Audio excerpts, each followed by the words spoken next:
Yes, we are live, so let's start the webinar. So hello everyone and welcome and thank you for joining. My name is Olena Grinyuk and I'm Regional Director for the Central Eastern Europe at the SME Banking Club, and I will be your host today.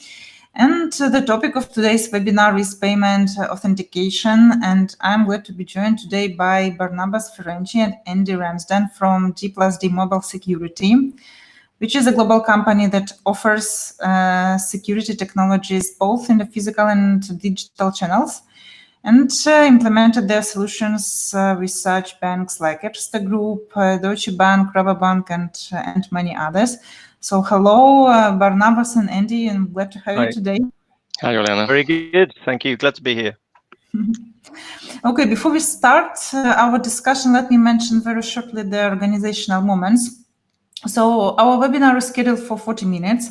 We are recording this webinar, so right after we finish, you will receive the link to the video. And the format of today's webinar is a panel discussion. So you're welcome to ask your questions even now from the beginning. And please type your questions into the chat. So let's go to the topic. So the internet and mobile economy have been going through a boom during the last few years, and especially this year during the lockdown period has forced the customers and the businesses to switch to the digital channels and payments. And the online identity authentication is a great demand at the moment. And the security of online payments also became one of the top priority for the banks and other financial payment providers, let's say. So let's talk on this in detail. And my first question, Barnabas and Andy, to you will be the following. So there are several payment validation tools that we see now, like in trend on the market, like 3D security, OTP passwords, behavioral analytics, biometric analytics. So could you please tell more in detail on pros and cons on each of them? And what is the most important thing here? I think that is how to find actually a balance between delivering a security and through a very friendly user experience, and not to jeopardize the user experience here. Yeah, I mean, allow me to start, and then maybe Barnabas can jump in. So if I show this, I don't know if you can see the slide that's on the display. It's worth looking just what's happened over the last 10 or 20 years, really. If you look at the diagram at the top left, for those of you old enough like me, you remember, back in the 80s and 90s, the only time we really had to identify ourselves or authenticate was when we went to an ATM machine to get cash. When I was at university, I maybe did that on a Friday night, and that was all I had to do, was just that ATM machine. But over the years, the number of times we have to do that has just increased exponentially, really. In the 90s, we all started using chip and pin. So we moved away from signature, which wasn't a very good authentication means anyway, to chip and pin, and where we got challenged with biometric, with PIN, for every time we went to a point of sale into a retail store. And then, of course, in around the turn of the millennium, we all moved to online and started discovering e-commerce opportunities. So you had to authenticate into your laptops and online banking. But then we saw this huge explosion, didn't we, about 10 years ago, where everyone now has these smartphone devices. And so you've now got the problem where you have to authenticate many times a day. You're on the train going into work, or sat on the sofa in the evening, you want to do something. There's a constant requirement to authenticate. And that really, I think, to try and answer your question, Lena, introduces two challenges. One is, how do you maintain the security? Because now you've got no control over these end devices. You don't know what I've got on my smartphone.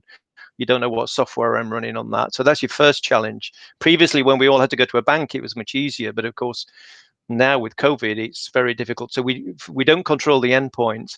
And because I'm doing this many times a day, there can't be too much friction. Now, I would argue it's quite easy to do secure solutions. The real challenge is to make it simple. So, and going forward, just to finish the diagram, IoT payments, this is going to happen in the background. Your car's going to make payments on your behalf. So how do you secure that and make it and build that authentication layer that you need? And then the sort of younger generations, the millennials and Gen Zs, they've never been to a bank. I mean, that's my children now who are all grown up. They've never been to a physical bank. They probably never will. They do everything through this tiny screen, which I find incredible. But that's the way the younger generation are doing it. But now with COVID, we're seeing everybody's having to do this certainly through laptops, if not smartphones. So the challenge, I don't think there's any silver bullet to how you do this, but you have to make sure that you have the customer experience that doesn't introduce too much friction to the problem. And I think a biometric approach is a nice way of doing that. Move away from the need for passwords and be able to do more with like biometrics. So, you know, I think there's this push to move online. But of course, when we move online, the end users, the fraudsters move online too. So we need that security. But, you know, for those of us who we are starting to witness PSD2, we're starting to see a lot of friction. Suddenly now you've been challenged for doing a lot more things. And we're in danger here. If we don't do this properly, people will start to switch off, or they'll certainly move to someone who does it better. And we've seen this with some of the fintechs. So it was a rather long and complicated answer, I think, but I think it's going to be a combination of things that needs the security, but also really has that customer experience, which is really important. And I think biometrics is a nice compromise approach there. Yeah, exactly. Picking on what Andy, you mentioned about friction, I would formulate it in a way that we need designed or optimal friction. So we need the type of friction that creates a balance between security, user experience, and of course the cost of the whole exercise, cost for the end consumer, but of course cost for the whole infrastructure for the bank or e-commerce platform or mobile payment provider. So we need the friction that fulfills that that requirement, that is optimal enough, it's friction enough, so that payment is secure, and that you know, we can control our payment habits. So maybe some people would wish for more friction even on a voluntary basis, but we cannot have too much friction, and we cannot have friction which is not optimized or designed into the system. We cannot have those frictions which we had everywhere in government solutions, in old style banking with a lot of paperwork or utilities, because this is, like Andy said, it's not acceptable anymore in our new world.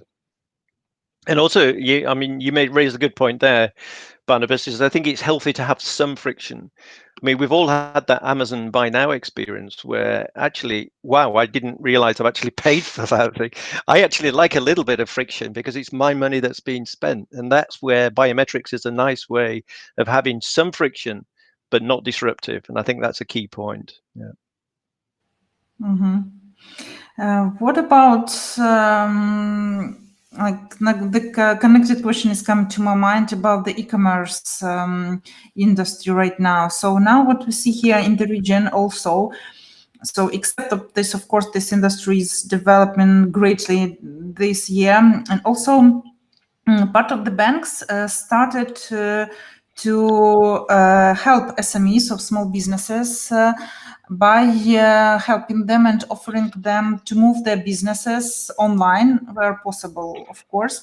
And they offer the creation of the free e-shop or e-commerce platform, of course, with some partners, and providing them payment gates, some internet acquiring, or even solutions like buy now, pay later. So, and here I guess also the new challenges connected with this, as you mentioned, cost, security, and user experience, IP rank, because of course this is becoming more and more popular since the payment should be secured. But if, for example, yes, I have to validate myself several times during buying some stuff on the e-commerce platform, then it brings like a bad user experience, meaning that then even maybe resistance to buy on this platform or in the mobile app. What are the solutions here? Yeah, I think the retail space, I mean, G&D traditionally we have a long and proud history going back 160 years, but we've spent a lot of time working with banks historically. But we're now spending a lot of time talking to retailers because of this problem. And this is, exacerbated with COVID, really, as we talked about earlier. And when I've spoken to many retailers and PSPs recently, and they see the big challenge again from their perspective is how do we shield the complexity from the customer and reduce the friction? Because the number one challenge they see is friction at the checkout. We all know it's very easy with an app to browse to a store, but often when you have to do the payment, this is where the problems start. If you have to start typing in your number and forget it, and if you have to remember a passcode or your mother's maiden name, these things don't work anymore. So I think one of the challenges the industry faces, and this is where the retailers and the issuers are starting to collaborate, which I think is a nice idea, is this idea of delegated authentication. So if I'm a customer of a merchant and maybe I've stored my payment credentials with a merchant because I use them regularly, it's very convenient for me. If that merchant has used a strong customer authentication when I joined and entered my credentials, why would the issuer also challenge me when I make that payment? Because the risk is I have to authenticate myself twice. I authenticate myself onto the merchant website, then I have to authenticate myself with the issuer. We've all had that experience, I think, with the old 3D Secure version 1, where you get thrown out of the merchant website to some strange world where you have to enter this code that you set up many years ago.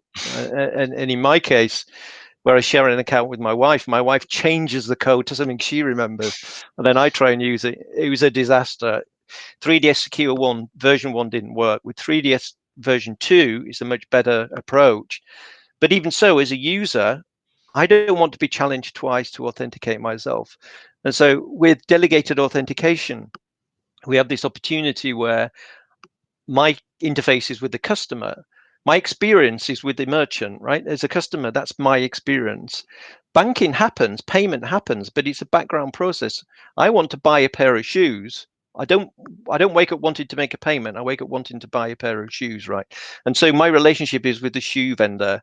And so if I've authenticated myself to a certain level of standard, which has to be agreed obviously with the issuers, then we can bypass the need for the second level of authentication, and that can lead to a really nice experience. So I can authenticate myself into the merchant app, for example, using biometrics, and then my payment then is quite seamless beyond that point. There's no need to push me out to an issuer to validate that payment. It can all be done in one go. But of course, that does require a degree of collaboration, but that's where the schemes are really helping. So Visa, MasterCard, Amex, they recognize this problem. And I think, we can play a role here to be that glue, to bring these things together, but to remove that friction. Yeah, exactly. But I'm also thinking, looking back, the evolution of e-commerce and what small and medium enterprises who are, let's say, on the agenda of this forum see as risks and also chances is actually in the e-commerce place, the dominance of platforms like Amazon. And one day, and in some markets, these platforms come into also the B2B space. So even if you are a small enterprise selling, tools to business enterprises, you may be facing the competition of guys like Amazon and these big platforms. And like Andy mentioned, these big platforms already mastered, together with the international schemes, to find a balance between security and user experience to create a frictionless, let's say, or optimized friction process. So if you look at the recent news in the payment industry, Amazon has a very strong partnership now with MasterCard that puts the standard very high. And in the small and medium enterprise level, of course, you may not have direct access to these big schemes like MasterCard, Visa, or the others. So at the same time, you are facing this challenge that your customers have a shopping experience and payment experience on these big platforms, which is unparalleled. So the question is, how can you move closer to that level of combination of security and user experience? And here, what we are saying is that at the end, everybody will need to come to that level, and companies like ourselves as payment specialists can definitely bridge the gap. And what is in it for banks? I mean, that's also an interesting question, because they also also need to find their role in that ecosystem. And as you mentioned, banks, Olena, as you mentioned, banks also move into offering to small and medium enterprises also e-commerce packages and such solutions, because at the end, both banks and small medium enterprises, they face the big challenge of big tech coming into their realm. So there is a natural connection between banks trying to stay relevant in the game by offering, let's say, packages of solutions, including the payment part to small and medium enterprises, and both parties can stay then, let's say, relevant in this game where the big platforms have such an extreme success of changing the game. Yeah, you raised an interesting point there. I mean, you look at some of the giants now entering this domain. I mean, Apple Pay is a really good experience of from a user perspective, it's a very nice customer experience, to the extent that to many people, they feel like they're paying with Apple. Of course, you're not paying with Apple. You're paying with your Erste Bank card or your Rabobank card. You're paying with some bank card, but the user has an Apple-like experience. Now that's important, but also what we're seeing is many banks also want to retain their own experience as well. And so we've deployed a lot of what's called HC host card emulation solutions, which allows a bank to place a digital version of their payment cards into the digital wallet, so that I, as a user, can have an Apple-like experience, but within the brand and the environment of the bank, which is important, I think, for choice, because the danger is that we just end up with a Facebook experience, an Apple experience, and an Amazon, Google experience, and everything feels the same. And how do these banks retain an identity? Well, they do that by offering their own services and offering exciting and enticing and innovative services, but within their own domain, not necessarily outsourcing everything to the giants. Yeah. And my next question is that we see like a number of vendors on the solution that you mentioned right now. So please tell us and our attendees how actually G+D differ here. So how are you different, and actually how you can offer to to commercialize such solution in a more effective way, maybe? Yeah, I think I mean, we've been offering digital payment solutions now for over a decade, and I think one thing we learned very quickly was that we don't want to be seen as just having a single solution that fits everybody in one go. I think what we've recognized is that really we're a company that enables the end customer, the service providers, to have their own brand and feel and experience. So much of the things we offer in this domain you can think of it as really like a toolkit or a toolbox.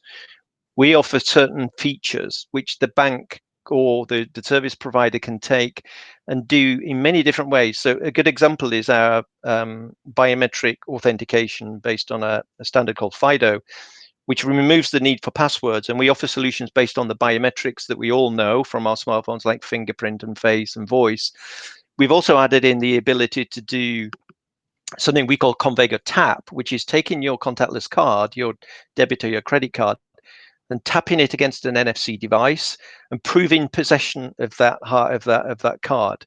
So let's say again that I'm a Barclays customer and I've got a Barclays card, and I can tap my card on the device, maybe for a step-up authentication, maybe it's for high-value payments, maybe it's because I'm traveling in a different location. Normally I'm in London, suddenly I'm making this this payment in Ukraine, so they want to prove that it's still me. But what we don't do is force those rules on the issuing the service providers. It's up to them how they use these tools. So Bank A may say, look, I'm perfectly happy, laid back bank, I'm a fintech startup, biometric fingerprint is absolutely fine for me for all services. But Bank B might say, biometrics is okay, fingerprint's okay for logging onto your banking account. But if you're doing a high level transaction, maybe I want to do fingerprint and tap the card, or fingerprint and face. And that's purely down to the bank. So I'm just checking.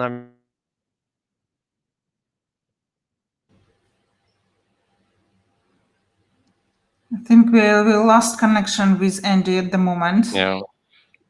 Maybe I can fill the void a little bit, taking a step back where we come from. So Gayonde is more than 160 years old company, probably the oldest pay tech in the whole industry, which means that we come with a background which is more physical.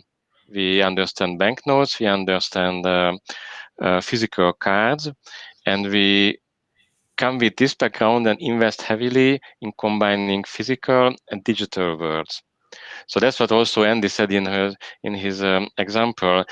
Especially if you look at Central Eastern European region, it's such a heterogeneous region. There might be countries or there might be customers or small and medium enterprises that are very far ahead in doing digital-only solutions. Only the mobile phone, you don't need any company card, you don't need any credit card anymore. It can work purely on a digital basis. But there would be a lot of other customers and a lot of other consumers who prefer having both options and combining the two.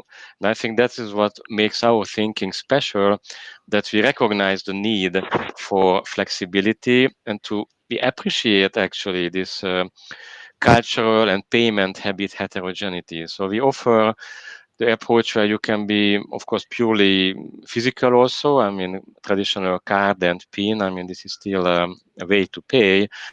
But we also create combinations like this nice example of taking your contactless enabled card and taking your smartphone and combining the two, and you have a two-factor authentication.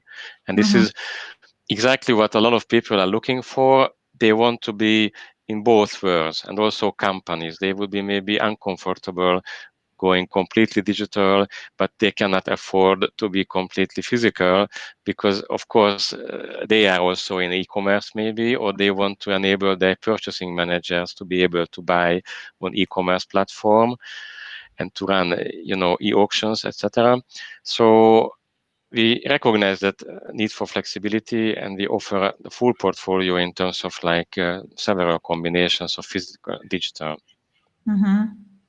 We have a question here, and so to discuss and maybe to name top 3 authentication trends and maybe solutions. It's maybe it will be interesting if you could do this rank these solutions or trends in the sphere of this triangle that you mentioned, like costs, security, and user experience. Am I back now, by the way? Can you hear me? Yes, you are back. We can hear you and see you. Okay. Okay, sorry for that. Don't know what happened. I would say the trends definitely moving away. People see the problems with passwords and moving away to passwordless solutions. And biometrics are definitely probably the #1 trend. And what's happening beyond that, there's a big debate now, and an interesting debate about behavioral biometrics. So this is really not the inherent biometrics like my fingerprint and my face and my voice, but how I use my digital devices like my phone. So how I hold it, how I press the buttons. And the interesting thing with this is it can learn your behavior over time, taking into account as a contextual location as well, and build a picture, and it can build a confidence number of how confident I'm at this is actually Elena making this request on this device. And if you score highly enough, you score 90 out of 100, then you can remove the need for any type of biometrics at all using the classical inherent ones. And I think that's really, really interesting because this really does remove friction. Now, the interesting debate is, going back to the point that Barnabas made earlier, is you can remove all friction and it becomes a little spooky. So I like some kind of friction when I'm being asked to do some authentication, but I don't want too much. And that's the challenge, I think. So I would say certainly moving to passwords, moving away from passwords and moving away from hardware is a real trend. Focus around biometrics. And then third, I would say this interesting discussion around behaviorals, I think is going to be really interesting in the next 12 to 18 months. And what we can maybe add is that the trends and the optimization happen at the level of the whole ecosystem. So The expectations of companies managing such ecosystems and also end consumers is one, a sense of integration and multifunctionality. So if you have a smartwatch, or if you have a wearable device like something you can put on your wrist, or you have a little gadget that you can put on your keyring, these things should not only do one service. Maybe it should be an access device to your company, to a security zone without touching surfaces. It becomes also important these days, this low touch economy, low touch world. But they could be also a payment device, maybe closed loop inside the company cafeteria and these kind of things. And this is how we also pay at the headquarters in Munich. So this type of integration, that people don't want to have a separate device or card or application for each separate use case. They enjoy a sense of integration, and companies are very well equipped to create like this secure, multifunctional space within their realm, if it's a medium-sized company with a campus and these kind of things. Mm-hmm. So this integration is one aspect in a secure way. The other aspect can be also mentioned kind of after service. So it's one thing to have a smart card which is registered for e-commerce transactions, and you can use it also via your mobile wallet with biometric authentication. But what happens if you have a new card because that card expires? And where the industry is innovating a lot and is helping merchants and also banks is to create an end-to-end ecosystem here. So the end consumers, be it a purchasing manager at a company or a real B2C consumer, they don't need to think about, okay, my card has expired, I need to register the new one. You get it as a digital service behind your physical card, and that enables your mobile wallet and your registered e-commerce account to be updated. So that type of seamless service environment makes also the whole ecosystem balanced in terms of security, cost, and user experience. Mm-hmm. Yeah, and just picking up on the point that Barnabas made about the key fob, this was something that we developed at G&D, and it was recently used by Royal Bank of Scotland in a trial in the UK, actually. And talking about multiple use cases, so this is a simple key fob that you can attach to your key ring and carry around with you. It has a biometric fingerprint sensor on it, so you register your fingerprint. And you can use that as a payment device. So it's NFC enabled, so you can walk up to any point of sale, hold it with your biometric fingerprint and make a payment. So it's like a biometric card in a sense, but except it's not. It's a different form factor. But it's an EMV payment card behind the scenes with tokenization built in, like Barnabas said. Mm-hmm. So that's a very nice use case. Now, we're not saying that everybody is going to want to use this device, but some people will be comfortable with that. Potentially not having to take your card with you if you're just going, to a local store. You could just take your keys, which you're going to have with you anyway. But what's interesting is that this can also be used not just at the point of sale to make a contactless payment. You could also use it as an authentication factor. So one of the things that the regulations and the schemes are mandating is strong customer authentication. Is when I make a transaction online, I have to do a second factor of authentication. So to avoid those complexities and friction we talked about earlier, it may be as simple as being able to, if this has a USB interface on it, I can plug it into my laptop, and that can be my second factor of authentication as well. So you can use it as for transaction signing in PSD2 world, as well as at point of sale. So here's something that's got multiple use cases, and also you could use it for physical access control. So the door to my office, if it's an enterprise solution, will only open if it recognizes my biometric. So if someone takes my key fob, it won't work because you need to apply my biometric. So again, we've got one device, relatively cheap device, that can be used for buying my coffee, can be used for making a purchase online, and I can use it for locking and unlocking my laptop and opening doors and giving physical access control. And that could also be a transit solution as well. So a really nice example of something here which has got multiple uses. And I think these are the types of things where we want to leave it to the service providers to use their expertise and their imagination as to how we can use these devices. What we're trying to do at G&D is provide you with these different opportunities, this toolbox that they can choose from. Yeah, very, very cool example, actually. While I see somebody is typing here a question, so could you maybe tell here how do you cooperate with banks? I mean, based on your experience, what are the process, the timing, what are the resources that are needed for the project from the bank side? How does it work?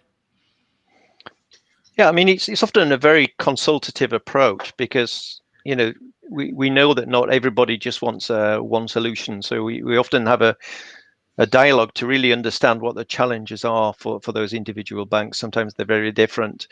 But with many of our solutions, like the authentication solution we've been talking about, the biometrics one, it's a purely software-based solution. We talked about Convego Tap. You can add on to this, but the implementation can be very light touch. So maybe it's an SDK into an existing banking app would be a typical approach. So the banks normally already have these apps available in the store, their banking apps, and what we can do is provide the code which can be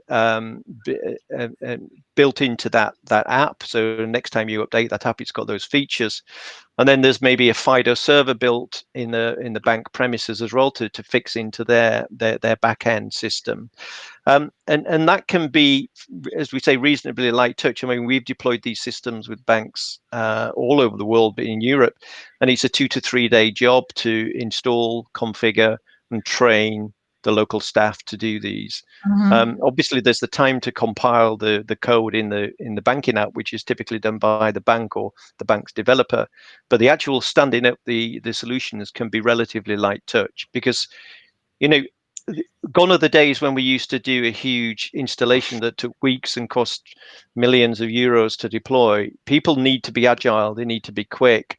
And so having a modular solution, which is scalable, is quite important. We know that's the only way we're going to work with the service providers, because that's what they're demanding from us these days. So to be light and innovative but light approach is really what we find is very, very useful. And I think the other key point is that we have a suite of solutions which work nicely together.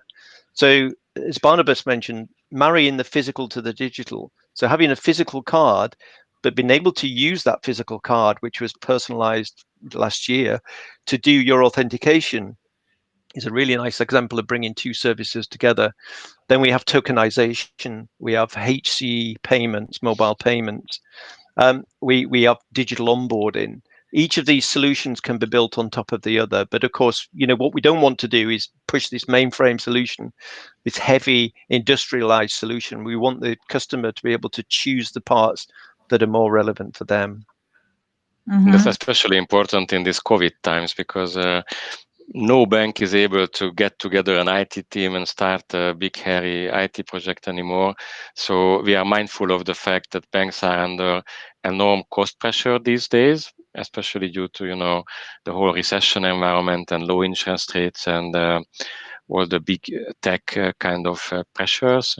So we try to create like an environment where banking also becomes, at least in this payment context, a bit like off-the-shelf solutions, so that we can really do it in a light way. And of course, there is another level of cooperation. So we mentioned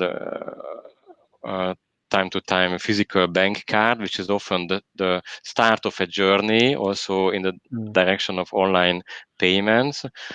When there more and more banks realize that there is back office processes that are better done by specialists who can take the risk, manage the risk better, and also technologies. And also maybe there will be one day like more collaborative business models with banks. So banks see certain card and payment related back office processes as something not creating a special unique value for them. So they're not only thinking about outsourcing, but also maybe pooling. This is something that's happening also in the cash world. Just look at Scandinavia with pooled networks. And this is something where our experience with business process outsourcing is very relevant. So we can definitely help banks to also strategically think about, okay, what is my core value added, and where do I want to cooperate with somebody who can maybe pool and manage resources in a different way. Yeah. And we have two questions, so let's answer them while we have time. So the first one is that OTP is widely used as a second factor of authentication in India. What I would like to ask, how other countries have migrated to more stronger authentication solution, and how easy and difficult this move has been from consumer view, from some consumer standpoint. Yeah, it's a good question, because often when we start discussions, a bank may say to us, oh, we already have two-factor authentication, we use OTP, and typically they'd use that over SMS channel. So you would get a code sent to your mobile phone, you would type in that code, and that would be your second factor.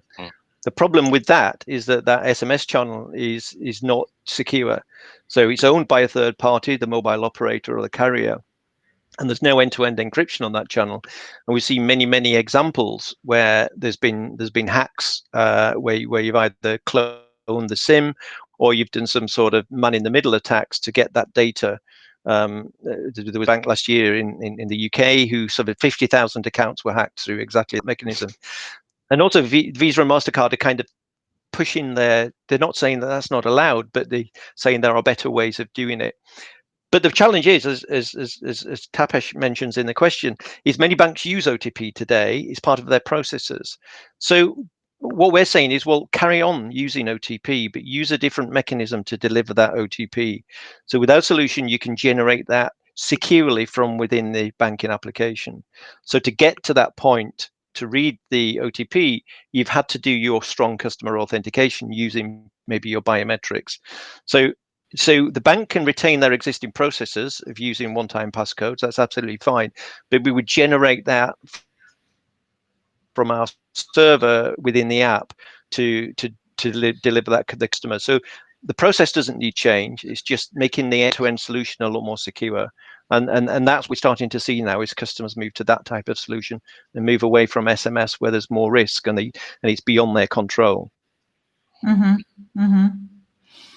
Yes, and Juliana is asking, what is your view on usage of PKI infrastructure and digital certificates in the banking sphere area? And are you supporting also eIDAS compliant transaction signing?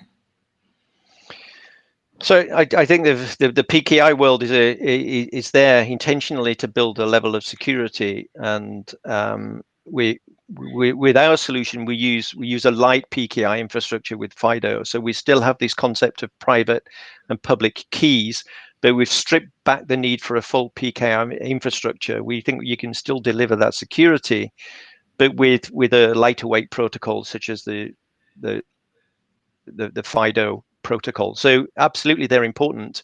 But what we're trying to do here is to lower burden on the infrastructure as much as possible. So by securing the endpoints and providing that secure channel and doing the smart pieces on the end, for example, using FIDO, it doesn't have to be FIDO. FIDO is just one example. Then I think you can do that. On the eIDAS, yeah, that's an interesting point. We support eIDAS. We don't offer a full eIDAS solution. We offer an authentication layer for eIDAS. So eIDAS is a very interesting idea where you can do signing of documents, for example, through your phone. So let's say the bank wants to offer you this great new loan. That's great. You can start the journey on mobile, but then if you have to wait 3 days for them to send you the paperwork to sign, that can be very frustrating. So the idea of eIDAS is, if you've got strong customer authentication, you can do that. You can approve that through the phone with cryptographic proof that Andy signed for this loan on the 22nd of September at 2:38 in the afternoon, because there's cryptographic proof of that. So we provide that authentication layer for eIDAS in the same way as we provide an authentication layer for 3D Secure. So our solution can be the 3D Secure authentication layer where issuers are using that. So it's the same also with the eIDAS. Thank you for such details. Okay, so if we don't have question. We're actually running out of time. So do you want to say something for the end of our webinar, maybe? It was a great Barnabas, you exchange. want to go first? So you're welcome. Few A words great for exchange, Olena. Thank you. And I wish also to our publicum that we keep in touch. You can read a lot of interesting stuff also in our online magazine called Spotlight.